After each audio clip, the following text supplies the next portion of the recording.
Hey, salut tout le monde! Bon, ça fait longtemps que j'ai pas fait de vidéo. Bon, aujourd'hui, l'actualité, j'y vais. Bon, évidemment, Nintendo, on s'y attendait, allait annoncer une nouvelle console. Bon, c'est pas tout à fait ce qu'on s'attendait, par contre. Et de loin, on s'attendait à une vraie Switch Pro. C'est quelque chose qui crache, qui torche. Finalement, ça sera pas vraiment le cas parce qu'elle fera pas le 4K et d'un. Puis sur le site RDS Jeux vidéo, il en parle. La Switch va être blanche. Ça va être assez cool. On peut voir le dock qui est comme refait. Les coins sont arrondis. Le dock a l'air mieux que l'ancien, j'avoue. Mais encore là, c'est des petites upgrades quand même mineurs, je dirais.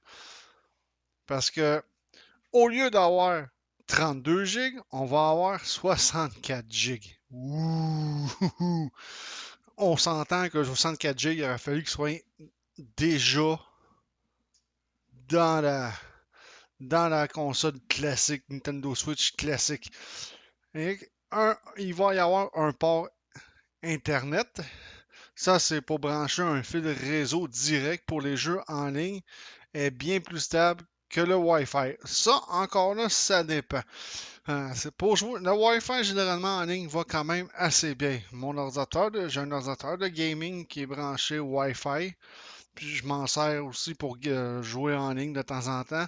Je n'ai jamais eu de problème. Je joue avec la Switch classique en Mario Kart 8 en ligne.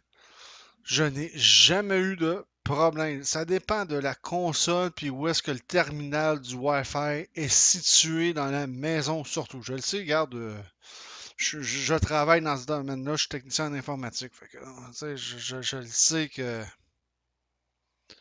je sais c'est quoi de ce côté-là. Fait que, tu sais, de toute façon, le port Internet pour le câble réseau, il aurait fallu qu'ils mettent ça aussi sur la Switch classique au départ. Tu sais, il dit bien plus stable, oui, mais quand même, moi, Wi-Fi, jamais eu de problème. C'est sûr que ça dépend de la connexion de ce côté-là. Mais ça, c'est toutes des affaires à la base qui auraient dû être sur la Switch de ce côté-là. Mais ça marque vite la saleté. Par contre, le côté 4K, Nintendo a complètement loupé la coche. Fait que la console ne sera pas 4K. Par exemple, ils vont rajouter un écran OLED qui va être beaucoup plus lumineuse et qui produit sa propre lumière. Fait que oui, l'écran va être mieux de ce côté-là que l'écran genre cristaux liquides genre qu'on a sur la Switch présentement classique qui est quand même une assez vieille technologie de ce côté-là.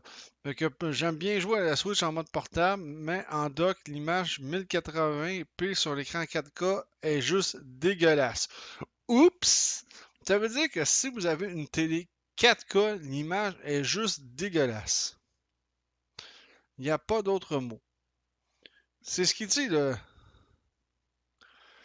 Et pourtant, moi j'ai une télé 4K. Chez nous, je joue avec la Switch sur ma télé 4K, ma Switch classique.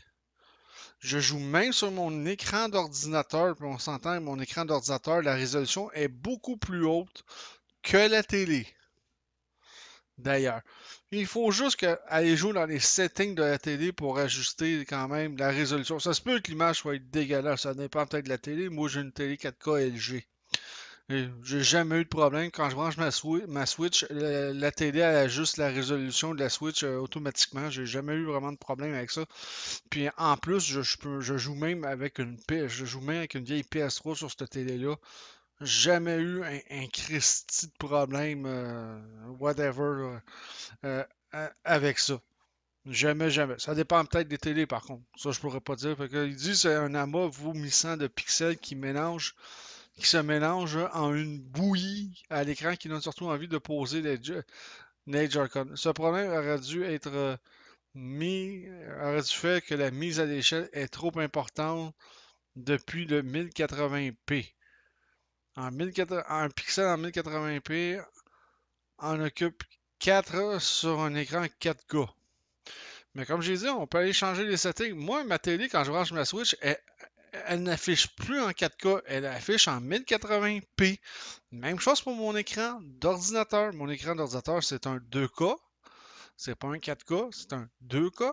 Puis quand je branche ma Switch, il affiche directement juste en 1080p. Il lâche le 2K est désactivé de ce côté-là. Mais là, on va parler aussi le DLS, c'est une technologie qui upscale les graphiques. Je sais que Nintendo travaillait là-dessus, parce que tu sais, c'est là que le DLS a été intéressant afin de rajouter des pixels pour la mise à l'échelle 4K. Ah. Ça, c'est une technologie que Nvidia a développée depuis ses RTX série 2000. C'est quand même très bien comme technologie. Moi, je l'ai essayé sur d'autres ordinateurs. Moi, j'ai une carte vidéo AMD qui fonctionne sur une technologie FX Fidelity, je pense, ou une affaire de même, qui est à peu près la même chose que le DLSS. C'est pas mal semblable. Fait que, tu sais, mais tu sais, Nintendo reste frileux encore de rajouter cette technologie-là. Fait qu'autrement dit, c'est décevant pour un refresh de console. Puis c'est sûr que Nintendo a dû faire des études concernant les utilisateurs, concernant les écrans auxquels ils étaient connectés les docks. Le problème, c'est que la télé 4K c'est pas mal plus répandu, la 8K c'est moins répandu. Puis le côté dock est plutôt l'abandon de la part de Nintendo si on veut se connecter en des. Ouais. Fait autrement dit, sur certaines télés, si j'ai bien compris, ça ne fonctionne tout simplement pas très bien. Mais comme j'ai dit, allez ajuster les paramètres.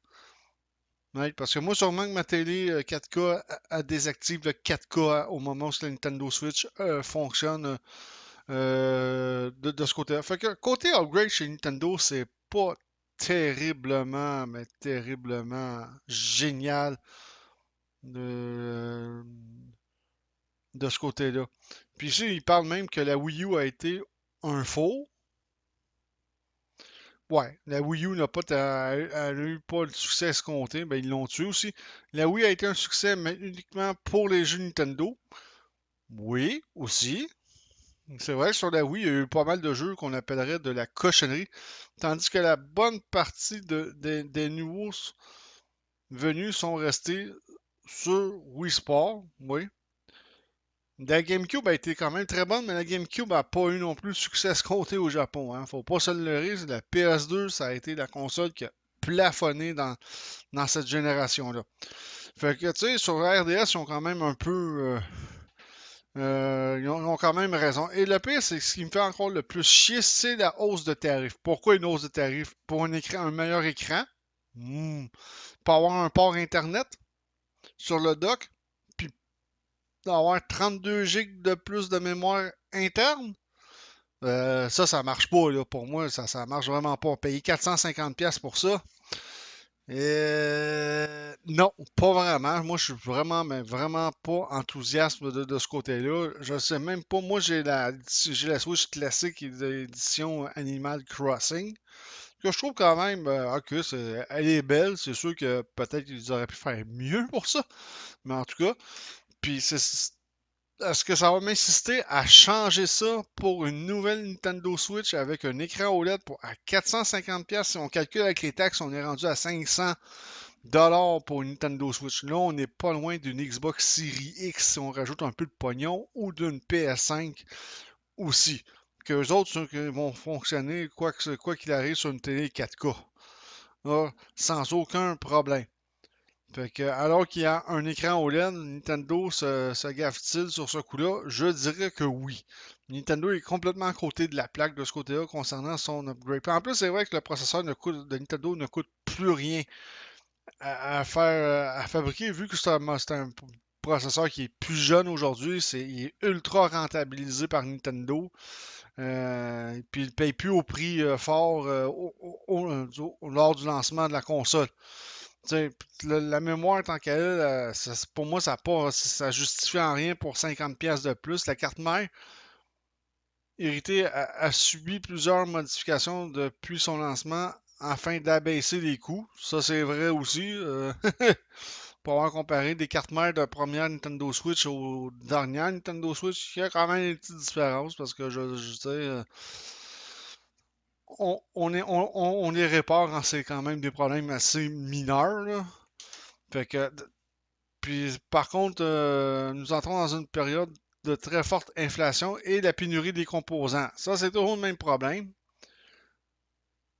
On risque pas d'en avoir beaucoup, mais que ça sorte. Ça, c'est sûr que les quantités vont être limitées. Nintendo assure ainsi de conserver ses marges sur sa console lorsque l'inflation sera au plus haut, sans passer par une impopulaire hausse de tarifs après le lancement. Bon, Nintendo il dit que vu que l'inflation va atteindre encore un pic, on va vendre. On va vendre à ce prix-là alors que si l'inflation est stable, puis on vend moins cher, puis là, les coûts augmentent, puis on est obligé d'augmenter le prix le prix de la console. C'est sûr que ça fera pas plaisir à tout le monde non plus, qu'il y en a qui ont payé, mettons, 400$ pour leur nouvelle Switch, tandis que les autres ont payé 450 à cause que l'inflation oblige de ce côté-là. Fait que c'est pas vraiment une belle amélioration pour Nintendo de ce côté-là. Moi, personnellement, je ne trouve pas que ça vaut la peine que je change ma Switch classique pour l'instant. Et, hein, elle fonctionne très bien sur mes deux télévisions chez nous. J'ai une télévision non 4K. J'ai une télévision 4K. Les deux fonctionnent, je dirais, à merveille de ce côté-là. Aucun problème. On va changer de sujet. Pas changer de sujet, mais on va vous dévoiler la nouvelle Switch OLED modèle. Tu vois, elle n'a pas vraiment de nouveau nom non plus. Sera disponible le 8 octobre 2021. Tiens, pas long, juste à peu près au même moment que le nouveau Metroid Dread va sortir de ce côté-là. C'est quand même assez inusité. On va en parler du fameux AMD 7700G. Yeah! Bon, j'en avais déjà parlé de ce côté-là. C'est un 8 cœurs, mais avec une puce graphique intégrée dedans. Autrement dit, pas besoin de carte vidéo pour gamer de ce côté-là. Fait qu'on a un processeur graphique Radeon. OK, ils disent pas vraiment de modèle tant que ça sur le site de AMD, mais j'en ai déjà parlé auparavant. Ça fait quelques jours, les premiers tests sont sortis. Le comptoir hardware en a testé un sur une Asus ROG Strix B550E. Puis le niveau des résultats est sans équivoque. Le 3400G a été quand même le roi des APU, hein. J'en ai vendu pas mal de ça pour monter des petits systèmes de gamer pour gamer quand même de façon très convenable sans mettre le gros prix ces cartes vidéo présentement qui ne sont vraiment pas achetables. Puis face à un i5 11600K, le 3400G, il va y passer en avant. Le 5700G, avec un peu moins de 20% plus de performance de ce côté-là, c'est débile. On réussit en Full HD, on réussit, puisque le bug affiche tout de même 88 FPS par seconde en moyenne sur GTA 5. GTA 5, c'est un jeu qui est quand même assez dur à runner avec une carte vidéo direct en partant. Mais quand même, c'est pas si pire. C'est sûr que ça reste que le jeu il est au minimum, on s'entend. Mais le jeu au minimum, avec les presets au minimum, même ils le disent là-dessus, c'est quand même très bien 88 FPS au minimum pour un CPU avec une carte graphique intégrée dedans. La seule, par exemple, point négatif que ce processeur-là, je dirais qu'il y aurait, c'est qu'il ne supportera pas le PCI Express 4. Il supporte juste le PCI Express 3.0. C'est un peu niaiseux parce que, mais en même temps, AMD ne veut pas non plus n'est trop concurrencer leur processeur plus haut de gamme qui est le 5600X, le 5800X. C'est sûr qu'ils veulent pas non plus trop venir faire d'ombre à ces deux processeurs-là, quand même assez haut de gamme chez AMD. Quand même 45 à 65 watts de consommation pour un 8 cœurs, c'est très très raisonnable de ce côté-là. C'est quand même très très génial. Ici, regarde, sur Tom Hardware, on voit à peu près, on peut voir des comparatifs. C'est quand même, ça peut vous donner une idée. Regarde, l'ancienne architecture, la nouvelle architecture Zen 3, c'est vraiment génial l'architecture Zen 3. Parce qu'ici, on sait que c'est comme deux processeurs soudés ben, sur le même die qui ont chacun leurs affaires, mais ici, c'est le contraire. On a tous les processeurs sur le même die, mais ils partagent la même mémoire en général de ce côté-là. Fait que c'est quand même très bien comme pour se monter un petit ordinateur de gaming si les attentes sont quand même pas très très très très hautes. Ok, il supporte la 2003, de la 3200 MHz du côté DDR4, c'est pas vraiment ce qu'il y a de plus haut, mais il faut pas en demander trop non plus selon moi. Là. À un moment donné, faut faire un petit peu des concessions de ce côté-là. Fait qu'ils ont fait quelques tests quand même, puis ça a l'air quand même assez prometteur de ce côté-là. Ça a pas là, tu sais, ça a l'air être un bon choix à venir jusqu'à date sur ton hardware Dota 2. Regarde, on voit, ok, c'est sûr, c'est peut-être pas le jeu le plus optimisé quand même, mais regarde, 5700G. 117 FPS quand même, 84. Ouais, c'est quand même pas pire ça. 5700G HP Dual Channel, 81, 113. Fait qu'on on voit quand même, mais regarde, il clenche quand même un i5 11600K, puis il clenche un i7 11700K. C'est quand même, là, ça donne vraiment de, ok, c'est sûr que, tu sais, ça donne de sérieux coups de pied au cul, quand même, aux processeurs Intel, veut pas, de ce côté-là, parce que ces processeurs-là, Intel, ont des cartes graphiques intégrées, mais elles sont pas aussi performantes que ce que AMD fournit pour le prix. On regarde ici pour Far Cry, tu sais, 60 FPS, c'est quand même pas si mal, mais regarde, avec Intel avec le plus graphique, ils font c'est clair qu'ils font pitié, tu sais. 30 FPS, puis, tu sais, comparé, mettons, à 53 FPS, mettons, de moyenne, c'est quand même assez. C'est assez gros de ce côté-là. On peut pas dire que non. AMD à date, là, ils rentrent le clou. Nous, quand même assez profondément. Mais c'est sûr qu'on ne peut pas s'attendre non plus à des miracles. Bon, ça conclut un peu pour le fameux Ryzen 7 5700G. Les nouvelles cartes vidéo de Nvidia, on sait depuis quelque temps, hein, AMD émet la rumeur que, que la RX 6600 et 6600 XT vont s'en venir bientôt.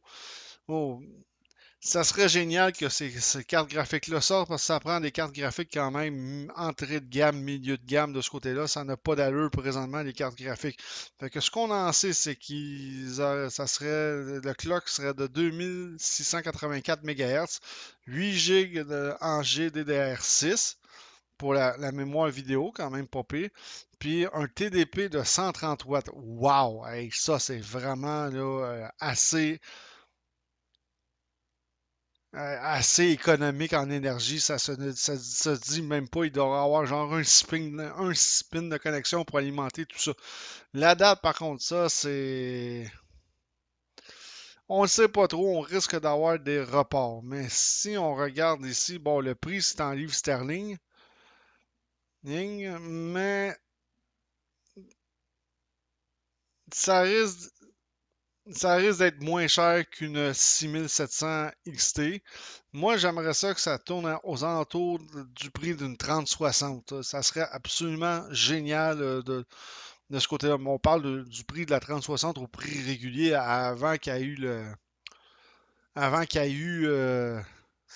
la pandémie, puis que tout s'est mis à monter à cause les composants électroniques. Tout le monde, toutes les compagnies voulaient des composantes électroniques. Fait que c'est ça ici. Que savons-nous? La RX 6600 série exploite un GPU Navi 23 issu d'une gravure en 7 nanomètres. 6600 XT s'équipe de la version un peu plus musclée avec la présence de 2048 processeurs de flux contre 1792 pour la non XT de ce côté-là. Est-ce qu'il va y avoir le ray tracing? Bonne question. 8 GB de mémoire, c'est ce que j'ai dit. Mais on va avoir une autre version qui pourrait être disponible avec 4 GB qui risque aussi d'être moins cher encore. Dans tous les cas, il s'agit de la mémoire GDDR6 avec un frontside bus de 128. Bon, ok, c'est sûr qu'on n'aura pas un frontside bus de 256 bits avec une 6600 hein, ou une 6600 XT. C'est sûr, sinon ça va faire compétition au 6700 et compagnie. Fait que ces deux entrées de RX 6600 et la XT indiquent que plusieurs cartes sont prévues. Ça veut dire que s'ils peuvent arriver avec un gros stock de cartes déjà fabriquées à prix raisonnable, ça serait génial pour beaucoup de monde de ce côté-là.